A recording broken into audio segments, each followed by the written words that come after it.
नमस्कार, भक्ति स्पिरिचुअल में आप सबका स्वागत है। आज बात करते हैं, जानते हैं श्री देवी के बारे में। श्री देवी मतलब लक्ष्मी माँ, श्री माँ। इनका प्रतीक श्री यंत्र या फिर श्री चक्र है।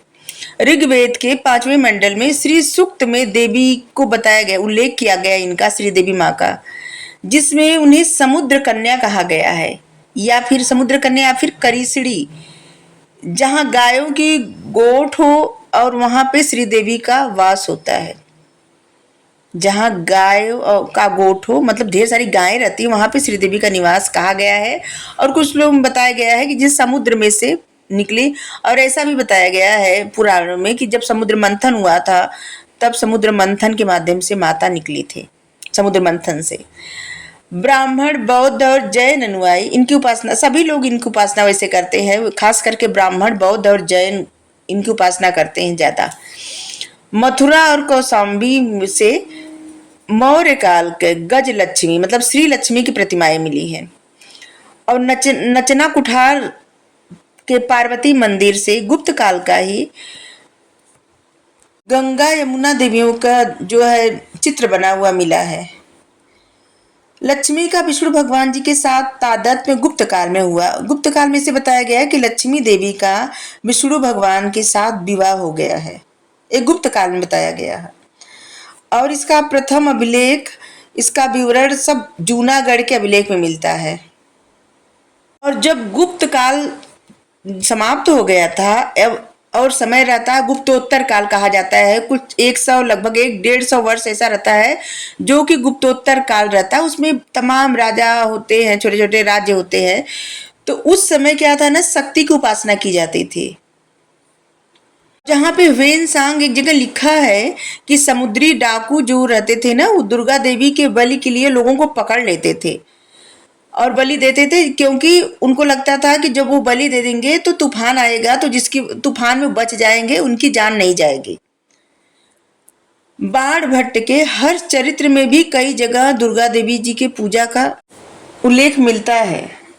श्री हर्ष ने नैवेद्य चरित में सरस्वती मंत्र की महिमा को बताया है। जैन लोग चक्रेश्वरी देवी या फिर सचिया देवी की पूजा करते थे। सचिया माता मतलब महिषासुर मर्दिनी, उनको मतलब उनका एक ये रूप बताते थे सचिया देवी। सचिया माता का पूजा हिंदू और जैन दोनों लोग करते हैं। वहीं सचिया माता का मंदिर जो है राजस्थान के ओसिया में है। बौद्ध धर्म में तारा देवी की पूजा की जाती थी या फिर मार्ची देवी। वो बौद्ध धर्म से पहले बताया जाता था कि वो जो है तथागत मतलब बौद्ध गौतम बुद्ध जी की पत्नी है, ऐसे बताया जाता था। बाद में सभी बौद्धों की माता के रूप में उनका पूजन किया जाने लगा। और देवी का 64 रूपों में भी पूजा होती है। ऐसा बताया जाता है कि देवी के जो 64 स्वरूप है, इनकी योगिनियां हैं। और 64 योगिनियों के मंदिर जबलपुर में है, भेड़ा घाट, खजुराहो में है, उड़ीसा के संबलपुर में है, हाँ, ललितपुर उत्तर प्रदेश में है, कलहंदी में है। भेड़ा घाट में 64 योगिनियों का मंदिर कलचुरी शासक युवराज के समय में बनाया गया था। शाक्त संप्रदाय के ही लोग जो तंत्रवाद में पुरुष नारी के मिलन का चरम स्थिति कहा गया है। तंत्रवाद का प्रसार वैष्णव, शैव, शाक्त धर्म आदि इस सब में ऐसे किया गया है। सिर्फ शाक्त संप्रदाय नहीं, इसमें वैष्णव और शैव सभी में पुरुष नारी के मिलन के चरम स्थिति पे बताया गया, लिखा गया है।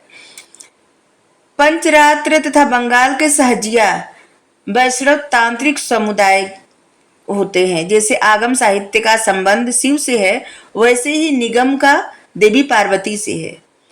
अमोघ वज्र ने 77 ग्रंथों का अनुवाद किया था, जिसमें कई तंत्र के थे। रामशरण शर्मा भूमि अनुदानों के माध्यम से तंत्रवाद के उद्भव को या विकास को ब्राह्मण और जनजाति संस्कृति में के मेल को दिखाते हैं। ऐसे उनको लगता था कि भूमि लेने के लिए ये एक तरह से बिना वजह का बढ़ावा दिया गया था, जनजातियों के साथ मेलजोल बढ़ा के, और ये इस पूजा का निर्माण किया गया था। तो आज के लिए इतना ही। Thank you.